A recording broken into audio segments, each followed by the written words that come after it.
À 19 ans, on a quitté nos pays respectifs. Donc, j'ai quitté le Portugal et Diana la Slovaquie pour émigrer en Suisse. Donc, on se trouve dans un pays qu'on ne connaissait pas avec zéro argent. Et en 2014, on se rencontre, on plaque nos vies, nos jobs pour se lancer dans un tour du monde en voilier avec zéro expérience de voile. Et en 2025, on vend le bateau qui était tout ce qu'on possédait. On se trouve avec une valise chacun, sans domicile fixe, et on repart à nouveau à zéro. Il y en a qui collectionnent des timbres. Nous, apparemment, on collectionne les départs à zéro. Et en plus, on n'a plus le même âge, plus les mêmes envies, et c'est là que ça devient intéressant, parce que notre plus grand défi, ça n'est plus l'océan, mais de survivre l'un à l'autre. Je suis officiellement à la retraite depuis 2 mois. Mes objectifs, c'est le moins de contraintes possible et le moins d'emmerdes. Et moi, j'approche la cinquantaine, mon compte bancaire s'est vidé avec ce tour du monde, mais je suis une pile électrique. Alors, mon objectif maintenant, c'est gagner de l'argent Bienvenue dans cette nouvelle saison de Repart à zéro. La mission est de faire cohabiter un retraité zen. avec une pré-retraitée hyperactive et tout cela en voyageant autour du monde avec une valise. Mon défi, c'est surtout un défi professionnel parce que jusqu'à présent, le voyage en voilier, je l'avais financé avec mes économies. Et si je veux continuer à voyager, il faut que je trouve une solution professionnelle. Pour l'instant, je n'ai pas une idée. En plus, j'approche la cinquantaine, donc les choix se réduisent. J'avais une idée un peu révolutionnaire, je voulais devenir trader et jusqu'à présent, j'ai lamentablement échoué. Alors, je cherche vraiment des solutions. Au contraire de Diana, mes plans ils sont beaucoup plus simples.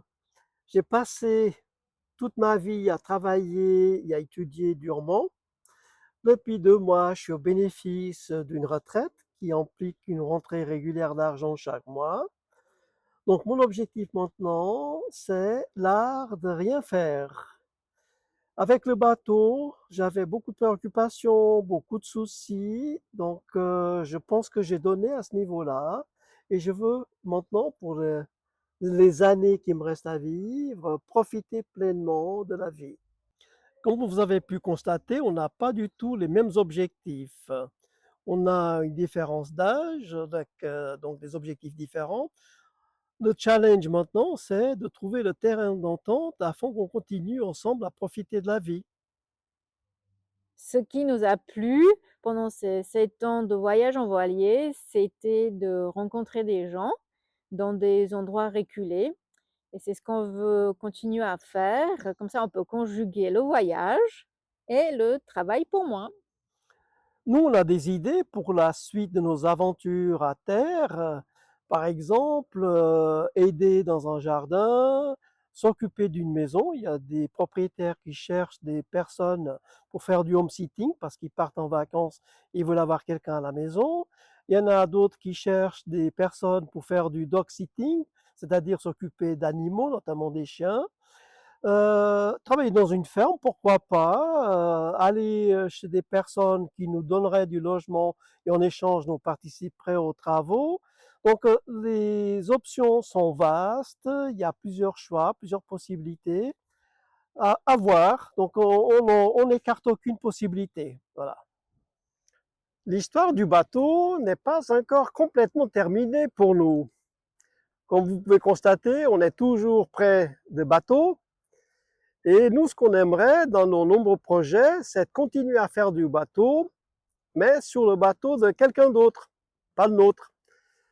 Et dans ce sens, on peut proposer de nous servir comme équipage. On peut aussi signer des milles pour le permis mer suisse, le permis autoroutier, parce qu'on est autorisé à le faire. Donc, un Suisse qui aurait acheté un bateau, mais qui doit passer le permis, nous, on peut aller avec lui et lui signer ses milles. On peut aussi convoyer des bateaux, pourquoi pas. En fait, notre histoire n'est pas encore entièrement arrêtée.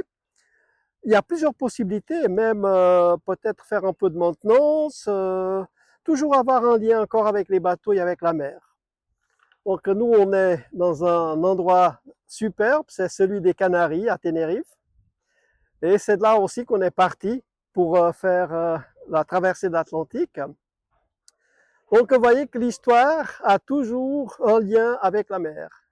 Comme vous voyez, on débarque dans cette nouvelle vie, on n'est pas encore très organisé. La seule chose qui est sûre, c'est qu'on n'a pas de logement, c'est ce qu'on doit maintenant chercher. Alors, si vous avez des idées comment on cherche un logement en dehors de Booking ou Airbnb, si vous connaissez des destinations chouettes qui sont loin de la foule, on pourrait aller. Hmm. Oui, et puis peut-être des idées d'activités pour Diana, parce qu'elle doit continuer à travailler, contrairement à moi. Donc toutes les idées, propositions seront les bienvenues, donc nous les lirons vos commentaires. Et voilà, l'aventure continue, Oui. d'une autre manière. Et on vous invite pour la suite. On va aller dans une destination qui est tout au bout de l'Europe, qui est très peu touristique, sur l'île de El Hierro aux Canaries. Oui, on va le plus loin possible dans un petit village de pêcheurs qui est désertique. Et il y a, comme dit Diana, il y a très peu de touristes et c'est ça qui nous plaît. Donc c'est un exemple de destination.